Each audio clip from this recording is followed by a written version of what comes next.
Is Iran expanding its confrontation with the United States as fresh concerns emerge over cyberattacks targeting critical American infrastructure? Beyond political tensions, are America's municipal water systems now becoming the latest front in an escalating cyber conflict? The FBI is warning about a wave of cyberattacks targeting water systems across multiple U.S. states as investigators work to determine who is responsible. As President Donald Trump faces continuing security concerns, is the United States now confronting a new cyber battlefield alongside traditional threats? From missiles to malware, cyber attacks on critical infrastructure are raising fresh questions about the evolving nature of modern conflict.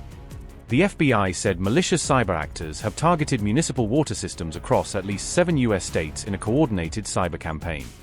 U.S. and European officials believe Iran was likely behind the cyber campaign, according to NBC News, although the assessment has not been publicly confirmed by investigators. Federal investigators have not officially attributed the cyber attacks to Iran, as the investigation into the incidents remains ongoing.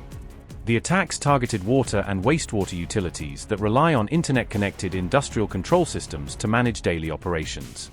Officials said several water facilities experienced operational disruptions and temporary service interruptions following the cyber incidents. Authorities said there is no evidence that drinking water supplies were contaminated during any of the reported cyber attacks. Officials in the Atlanta metropolitan area are investigating unauthorized cyber activity following disruptions affecting local water operations. Minnesota was among the hardest-hit states, with reports indicating that dozens of water systems were targeted during the cyber campaign. The FBI, CISA, the EPA, and the NSA have previously warned that Iranian-affiliated cybergroups continue to pose an active threat to U.S. critical infrastructure. Officials say Iranian-linked hackers have previously exploited internet-exposed industrial control systems used by critical infrastructure operators. Federal authorities have urged water utilities to disconnect vulnerable internet-facing systems and strengthen cybersecurity measures against future attacks. The latest incidents have renewed concerns about the vulnerability of America's critical water infrastructure to increasingly sophisticated cyber threats. The reported cyber campaign comes as the United States and Iran continue diplomatic efforts aimed at reopening negotiations over the future of the Strait of Hormuz. An armed man was arrested outside President Donald Trump's golf club in Rancho Palos Verdes, Los Angeles County, on August 4th.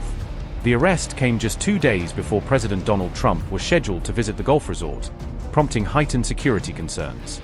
Federal agents alerted local sheriff's deputies after the man was reportedly seen behaving suspiciously near the golf club, according to reports. Investigators said the suspect appeared to be photographing the property and monitoring security preparations around the golf course before Trump's visit. Authorities identified the suspect as 38-year-old Janine John Taylor of Downey, California. Deputies said they found a loaded magazine containing hollow point ammunition in the suspect's pocket at the time of his arrest. Sheriff's Department said, and I quote, "The individual was observed walking throughout the golf course grounds taking photographs and videos and appearing to monitor security planning activities." Multiple notebooks containing statements and radio signal devices were also discovered, unquote. Authorities also recovered a loaded handgun from the suspect's vehicle, which was parked near the Trump Golf Club. A subsequent search of the suspect's home reportedly uncovered an illegally modified AR-style rifle, according to investigators. Officials also recovered a .45 caliber pistol, body armor, high-capacity magazines, and additional ammunition during the search.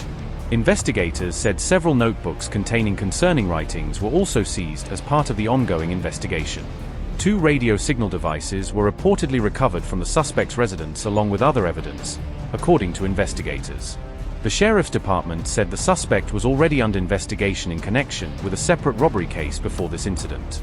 The suspect now faces charges that include robbery, carrying a concealed firearm, and multiple weapons-related offenses. Authorities said there is currently no evidence that the suspect planned to attack President Donald Trump, according to CNN. Investigators stressed that the case remains active as they continue examining the suspect's motive and the evidence collected. President Trump reportedly arrived at the golf resort as scheduled despite the security incident and heightened law enforcement presence. The latest security scare has once again raised questions about the level of protection surrounding President Trump's public appearances. Federal, state, and local law enforcement agencies continue investigating whether the suspect acted alone or had any accomplices. Investigators are now analyzing the seized notebooks, electronic devices, and radio equipment to determine the suspect's intentions. Officials have not announced any direct link between the suspect and any specific threat against President Donald Trump. The incident has placed security arrangements surrounding President Trump's California visit under renewed public and official scrutiny. The security scare comes after previous calls for retaliation against President Trump were made by some figures in Iran following the killing of Supreme Leader Ali Khamenei. Although authorities have not linked this arrest to those calls. The incident also comes as reports suggest the United States and Iran are making renewed efforts to revive diplomatic negotiations despite continuing tensions.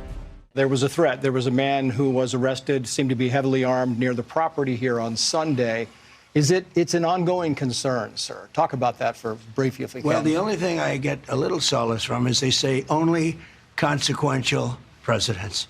And I am definitely consequential. I mean, if you look at the economy, if you look at what's happening, Iran, as an example, will never have a nuclear weapon.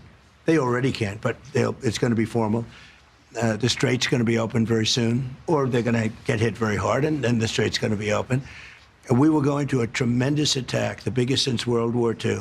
And they called me and said, very politely, please, can we talk? Can we talk? They didn't want. And I said, yes, we can talk. Let's get it done. Finally, let's get it done. This should have been done by other presidents for 50 years. You know, you keep hearing 47, but that's been for 3 years now. It's been over 50 years.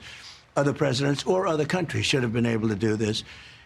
And I did something that I had to do, because if they had a nuclear weapon, this whole world would be a different place. If they back out again, are they done? Well, if they back out again, they're going to get hit really hard. You know, they know that. They understand that.